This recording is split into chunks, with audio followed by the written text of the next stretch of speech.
Welcome back media Chhattisgarh. चलिए देखते हैं छत्तीसगढ़ की 25 फटाफट बड़ी खबरें। साथ ही डेली खबरों से अपडेट रहने के लिए चैनल को सब्सक्राइब करने के साथ वीडियो को लाइक करें।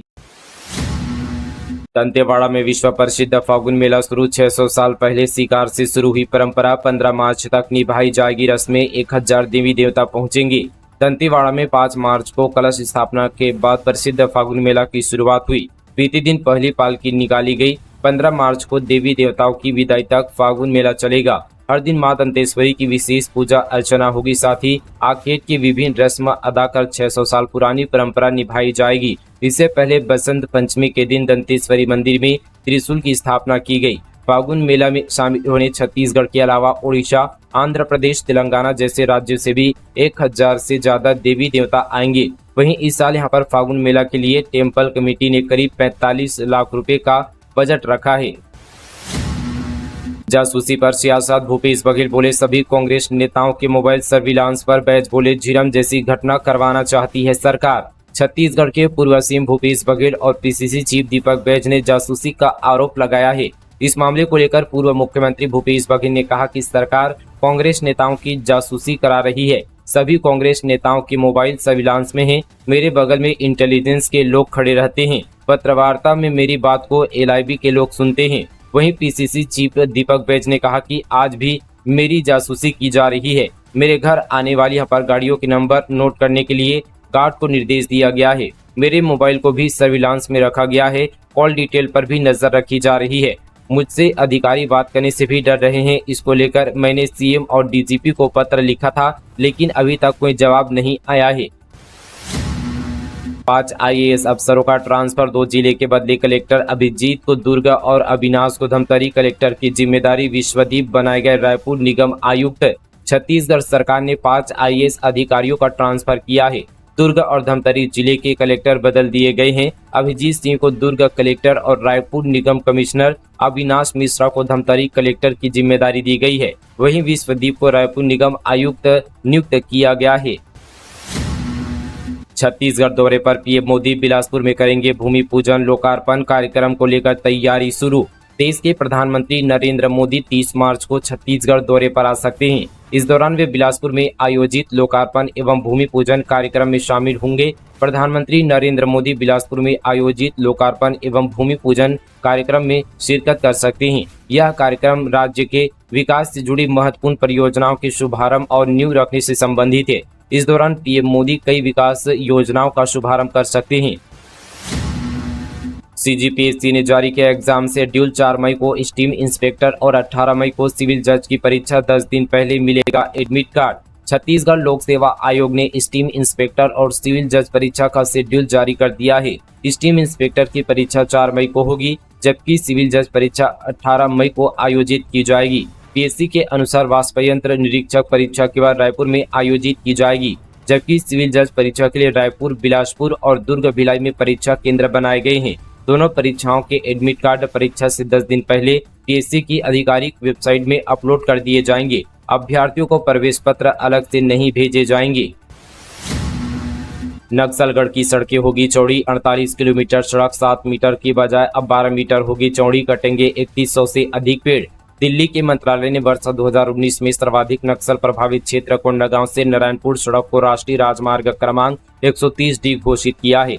यह सड़क प्रदेश स्तरीय होने से सड़क की लगभग 7 मीटर चौड़ी है। एनएच घोषित होने के बाद 48 किलोमीटर सड़क को 12 मीटर चौड़ा किया जाएगा। इसके लिए मंत्रालय के निर्देश के अनुसार लोक निर्माण विभाग राष्ट्रीय राजमार्ग के जगदलपुर संभाग के एसडीओ उपयंत्री सर्वे किया। इसका टेंडर की प्रक्रिया पूरी होने से चौड़ीकरण के लिए एजेंसी तय किया गया है। ठेकेदार के अनुबंधन होने के बाद शीघ्र ही 234 करोड़ रुपए की लागत से निर्माण कार्य शुरू किया जाएगा। हालांकि निर्माण के दौरान चिन्हित लगभग 3100 से अधिक वृक्षों की कटाई की जाएगी। साथ ही चौड़ीकरण में सड़क किनारे के लगभग 212 भूमि स्वामी प्रभावित हो रहे हैं। बैंक डिफाल्टरों पर प्रशासन का एक्शन। मुंगेली में 139 डिफाल्टरों से 1 करोड़ 40 लाख की वसूली के लिए नोटिस जारी। संपत्ति नीलामी की चेतावनी। मुंगेली जिला प्रशासन ने बैंक डिफाल्टरों के खिलाफ बड़ी कार्रवाई की है। कलेक्टर राहुल देव ने बैंकों से डिफाल्टर खाता धारकों की सूची मंगवाकर तत्काल आरआरसी दर्ज कराई है। छत्तीसगढ़ राज्य ग्रामीण बैंक मुंगेली शाखा के मैनेजर विनय कुर्रे के अनुसार 139 डिफॉल्टर ऋणियों पर कुल 1,40,00,000 रुपए बकाया है। कलेक्टर ने स्पष्ट किया कि बकाया वसूली में किसी तरह का समझौता नहीं किया जाएगा। राशि नहीं चुकाने पर डिफॉल्टरों की संपत्ति नीलाम करने के आदेश दिए गए हैं।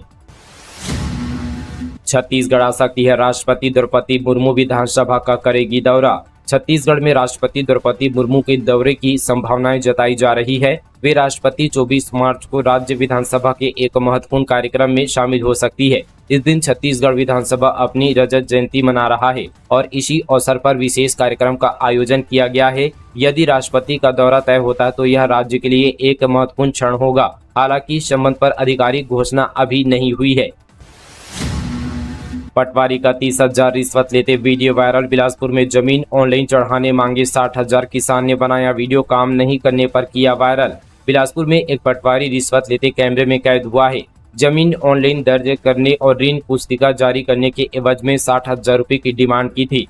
पहली किस्त 30,000 देते किसान ने वीडियो बना लिया। मामला रतनपुर तहसील के पचरा गाँव का है। बताया जा रहा है कि पटवारी ने पैसे लेने के बाद काम नहीं किया तो किसान ने वीडियो को वायरल कर दिया। वीडियो में पटवारी किसान से पैसे लेते और किसान से दूसरी किस्त के लिए बातचीत करते दिख रहा है।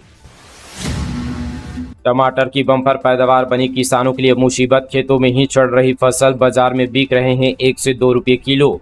दुर्ग जिले का धमधा क्षेत्र टमाटर उत्पादन के लिए प्रसिद्ध है और इसे टमाटर का हब कहा जाता है। यहाँ के किसान हर साल लाखों टन टमाटर की खेती करते हैं, जिससे पूरे प्रदेश में इसकी आपूर्ति होती है। लेकिन इस साल टमाटर की अधिक पैदावार के कारण किसानों को भारी नुकसान झेलना पड़ रहा है।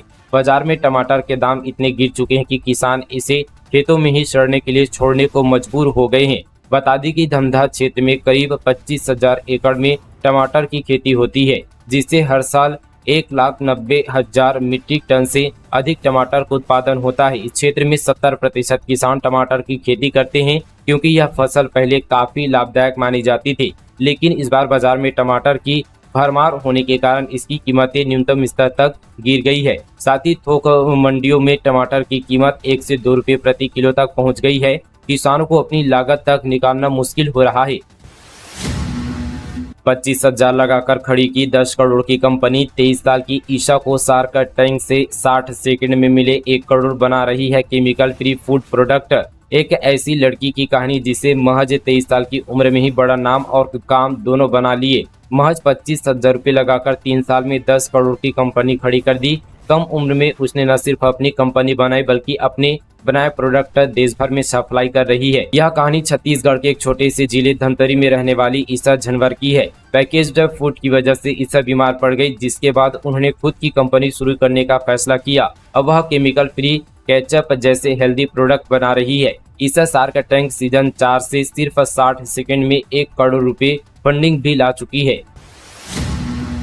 घर के अंदर घुसा तेंदुआ, दहशत में आकर बाहर निकला परिवार। तेंदुए को पकड़ने में नाकाम हुआ वन विभाग। कांकेर जिले में जंगली जानवरों का आतंक जारी है। एक मकान में तेंदुआ घुस गया। घर के सभी लोग डर के मारे बाहर निकले और तुरंत वन अमले को इसकी सूचना दी। मौके पर पहुंची टीम ने जाल बिछाकर तेंदुओं को पकड़ने की कोशिश की, लेकिन तेंदुआ भाग निकला। यह मामला सरोना वन क्षेत्र का है। गर्मी में पेयजल संकट। रायपुर नगर निगम की क्या है तैयारी? किराए के टैंकर से होगी सप्लाई। छत्तीसगढ़ की राजधानी रायपुर सहित दूसरे जिलों में हल्की गर्मी की शुरुआत हो गई है। गर्मी बढ़ती ही वाटर लेवल कम होने लगता है। वहीं गर्मी के दिनों में पानी की खपत भी बढ़ जाती है। रायपुर के 14 से 15 वार्ड ऐसे जहां लोगों को पेयजल संकट से जूझना पड़ता है। कई इलाकों में पेयजल संकट की समस्या ज्यादा होने पर टैंकर से पानी की सप्लाई की जाती है। रायपुर में साल 2024 में नगर निगम को किराए के टैंकर से पानी सप्लाई करना पड़ा था। रायपुर नगर निगम के 70 वार्ड में 14 से 15 वार्ड ऐसे हैं जहां गर्मी के दिनों में किराए के टैंकर से पानी की सप्लाई होती है। अप्रैल के प्रथम सप्ताह से पानी टैंकर की सप्लाई का काम रायपुर नगर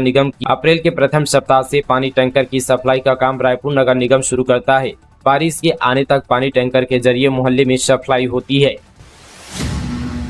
सूरजपुर में सस्पेंड महिला प्रधान आरक्षक का टीआई पर आरोप। थाना प्रभारी प्रताड़ित कर रहे हैं। एसपी से शिकायत। डांस वीडियो वायरल होने पर हुई थी सस्पेंड। सूरजपुर जिले में एक महिला प्रधान आरक्षक ने राममनोज नगर थाना प्रभारी पर गंभीर आरोप लगाए हैं। महिला का आरोप है कि थाना प्रभारी उन्हें प्रताड़ित कर रहे हैं और उनकी नीयत गलत है। यह मामला तब सामने आया जब महिला प्रधान आरक्षक ने एसपी ऑफिस में शिकायत दर्ज कराई, जिसके बाद जांच के आदेश जारी किए गए हैं। अनिवार्य बाल शिक्षा अधिकार तकनीकी सुधार बिना ही खोल दिए आरटीई पोर्टल 3 दिन बाद बंद। निःशुल्क एवं अनिवार्य बाल शिक्षा अधिकार के अंतर्गत निजी स्कूल में 25% सीटें आरक्षित कर प्रवेश देने की प्रक्रिया 1 मार्च से शुरू कर दी गई। राज्य से आरटीई पोर्टल खोला गया, लेकिन उसमें तकनीकी सुधार नहीं किया गया। जैसे ही पोर्टल खुला, प्रदेश भर से 7,444 आवेदन 3 दिन में ही ऑनलाइन जमा भी हो गए। राज्य भर के 6,746 निजी स्कूलों में 44,173 सीटों में इस साल वर्ष 2025-26 शैक्षणिक सत्र के लिए दाखिला होना है। अब राज्य ने इस पोर्टल को आनन फानन में सोमवार को बंद कर दिया। 3 करोड़ की लागत से बन रही नहर में दरारें, बालोद में ग्रामीण बोले घटिया सामग्री से हुआ निर्माण, फिर से तोड़कर बनाने के निर्देश। बालोद जिले में गोंदली जलाशय से रेवती नवागांव तक 7 किलोमीटर लंबी नहर लाइनिंग बनाई जा रही है, जिसकी स्थिति इतनी खराब है कि नहर पूरी तरह से बनने से पहले ही इसमें बड़ी बड़ी दरारें आ गई है। ग्रामीणों का कहना है कि निर्माण कार्य में घटिया सामग्री का उपयोग किया गया है, जिससे सीमेंटीकरण के बाद भी हाथ से रेत निकाली जा सकती है। इसके बावजूद ठेकेदार पर कोई कार्रवाई नहीं की गई है। वहीं 3 करोड़ से भी ज्यादा के इस प्रोजेक्ट में 15 दिन पहले बनी नहर को अब दोबारा तोड़ने की नौबत आ गई है। स्थिति को देखते हुए जल संसाधन विभाग ने फिर से निर्माण के निर्देश दिए हैं। भारतमाला परियोजना के लिए अधिग्रहित जमीन की कम कीमत पर विफरे किसान, प्रशासन पर भेदभाव का आरोप लगाते हुए निर्माण पर जताया विरोध। प्रस्तावित रायपुर विशाखापट्टनम इकोनॉमिक कॉरिडोर के लिए अधिग्रहित जमीन के एवज में दी गई मुआवजा राशि को लेकर आरंग विकासखंड के किसानों में असंतोष है। प्रशासन पर भेदभाव करने का आरोप लगाते हुए ग्रामीणों ने निर्माण स्थल पर विरोध जताते हुए स्थिति को देखते हुए मौके पर बड़ी संख्या में पुलिस बल को तैनात किया गया। मामला आरंग विकासखंड के अंतर्गत आने वाले ग्राम गोइंदा का है, जहां कम मुआवजे मिलने से नाराज किसान भारतमाला परियोजना में हो रहे निर्माण कार्य का विरोध जताने पहुंच गए। प्रशासन पर भेदभाव का आरोप लगा रहे किसानों का कहना है कि इस बड़े प्रोजेक्ट में दुर्ग और राजनांदगांव के किसानों को 4 गुना मुआवजा मिला है, जबकि यहां ऐसा नहीं है। राजनांदगांव में मीट द चैंपियन कार्यक्रम, पैरा एथलीट यश कुमार ने नए चैंपियन को दिया टिप्स, अंतर्राष्ट्रीय कोच भी हुए शामिल। राजनांदगांव के डीपीएस स्कूल में खेल मंत्रालय और शिक्षा मंत्रालय के सहयोग से मीट द चैंपियन कार्यक्रम का आयोजन किया गया। इस कार्यक्रम में मुख्य अतिथि के रूप में उत्तर प्रदेश के पैरा एथलीट यश कुमार मौजूद रहे। प्राचार्य निर्मला सिंह ने यश कुमार का पौधा भेंट कर स्वागत किया। अंतर्राष्ट्रीय कोच राजेश्वर राव ने कार्यक्रम की जानकारी देते हुए बताया कि इसका उद्देश्य ओलंपिक चैंपियंस के मार्गदर्शन से नए चैंपियन तैयार करना है। चिटफंड कंपनी का डायरेक्टर गिरफ्तार, आरोपी ने लोगों से की थी 54 करोड़ की ठगी, एमपी के इंदौर से पकड़ाया। जसपुर जिले में पुलिस ने 54 करोड़ की ठगी करने वाले चिटफंड कंपनी के डायरेक्टर जितेंद्र बीसे को इंदौर से गिरफ्तार किया है। वहीं 2 आरोपियों की तलाश जारी है। आरोपी ने अपने 4 साथियों के साथ मिलकर लोगों से 54 करोड़ रुपए की ठगी की वारदात को अंजाम दिया था। इस मामले में 3 आरोपी पहले ही गिरफ्तार किए जा चुके हैं। धमतरी में पूर्व प्रधानमंत्री वाजपेयी की प्रतिमा तोड़ी, भाजपा कार्यकर्ताओं ने की एफआईआर की मांग। कुछ महीने पहले हुआ था अनावरण, पुलिस जांच में जुटी। धमतरी जिले में भखारा थाना क्षेत्र के ग्राम कुर्रा में असामाजिक तत्वों ने भारत रत्न पूर्व प्रधानमंत्री अटल बिहारी वाजपेयी की प्रतिमा को खंडित कर दिया। यह प्रतिमा कुछ महीने पहले ही स्थापित की गई थी। घटना की जानकारी मिलते ही भाजपा कार्यकर्ता मौके पर पहुंचे। उन्होंने प्रतिमा की तोड़फोड़ का विरोध किया। स्थानीय ग्रामीणों ने भी इस घटना को लेकर आक्रोश देखा गया। भाजपा ने इस मामले में एफआईआर दर्ज कराने की बात कही है। पुलिस को सूचना मिलने के बाद वह भी मौके पर पहुंची। पुलिस दोषियों की पहचान और गिरफ्तारी के लिए जांच कर रही है। विधायक यशोदा वर्मा के प्रयास से खैरागढ़ विधानसभा क्षेत्र में सिंचाई नहर नाली की जाल बिछेगा। छत्तीसगढ़ विधानसभा के वर्ष 2025-26 के बजट में विधायक यशोदा नीलांबर वर्मा ने अपने क्षेत्र के किसानों की सिंचाई सुविधाओं को ध्यान में रखते हुए करोड़ों की कार्य को बजट में शामिल कराने सफलता प्राप्त की। अपने क्षेत्र की सिंचाई व्यवस्था को दुरुस्त करने व बजट में जुड़ने पर विधायक यशोदा नीलांबर वर्मा ने मुख्यमंत्री विष्णुदेव साय साथ ही जल संसाधन मंत्री केदार कश्यप को आभार प्रकट किया है। 5 करोड़ से बनेंगे नए पावर ट्रांसफार्मर, राजनांदगांव के 30,000 उपभोक्ताओं को फायदा, बेहतर बिजली सप्लाई मिलेगी। राजनांदगांव जिले में बिजली व्यवस्था को मजबूत करने के लिए मुख्यमंत्री विद्युत अधोसंरचना विकास योजना के तहत 5 करोड़ 19 लाख रुपए की स्वीकृति दी गई है। इस राशि से ग्रामीण क्षेत्र में मौजूदा विद्युत उपकेंद्रों की क्षमता बढ़ाई जाएगी। इसका फायदा 30,000 उपभोक्ताओं को मिलेगा। दुबई में चैंपियंस ट्रॉफी, रायपुर में सट्टेबाजी, 3 सटोरिये गिरफ्तार। बीते दिन चैंपियंस ट्रॉफी के सेमीफाइनल में भारत से ऑस्ट्रेलिया को हराकर फाइनल में जगह पक्का की।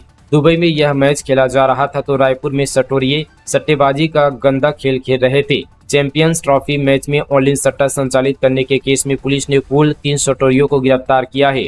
गंज पुलिस ने 1 सटोरिये और डीडी नगर पुलिस ने 2 सटोरियों को गिरफ्तार किया है। बिलासपुर में 8 मार्च को होगा निगम सभापति का चुनाव। पार्षदों की वोटिंग से होगा फैसला। कलेक्टर ने चुनाव कार्यक्रम जारी कर बुलाया सम्मेलन।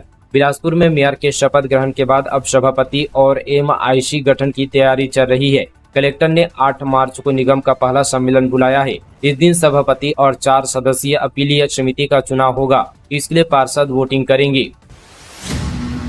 जाम से मिलेगी राहत, राजधानी में शुरू हुआ अवैध ठेला गुमटी हटाने का अभियान। पुलिस और निगम की टीम से भिड़े दुकानदार। शहर सरकार के बदलती ही राजधानी की ट्रैफिक को सुधारने के लिए का अभ्यास शुरू हो गई है। इसी कड़ी में बीते दिन अवैध दुकानों और ठेला को हटाने का अभियान शुरू हुआ। नगर निगम के अमले ने पुलिस बल की मौजूदगी में जय स्तंभ चौक से लेकर फाफड़ी चौक तक सड़क के इर्द गिर्द बने अवैध दुकानों, ठेलों और गुमटियों को बुलडोजर से हटाने की कार्रवाई शुरू की। इस दौरान पुलिस और नगरीय निकाय की टीम से दुकानदारों की झूमाझटकी भी हुई। तो दोस्तों, ये थी आज की तमाम छत्तीसगढ़ की 25 ताज़ा बड़ी खबरें। दोस्तों, अभी तक आपने इस वीडियो को लाइक नहीं किया तो लाइक कीजिए और चैनल को सब्सक्राइब करना बिल्कुल ना भूलें। इस वीडियो को ज्यादा से ज्यादा छत्तीसगढ़ भाइयों को शेयर करना ना भूलें। तो चलिए दोस्तों, कल मिलेंगे इसी तरह की और नॉन स्टॉप खबरों के साथ। तब तक के लिए जय हिंद, जय छत्तीसगढ़, जय जोहार।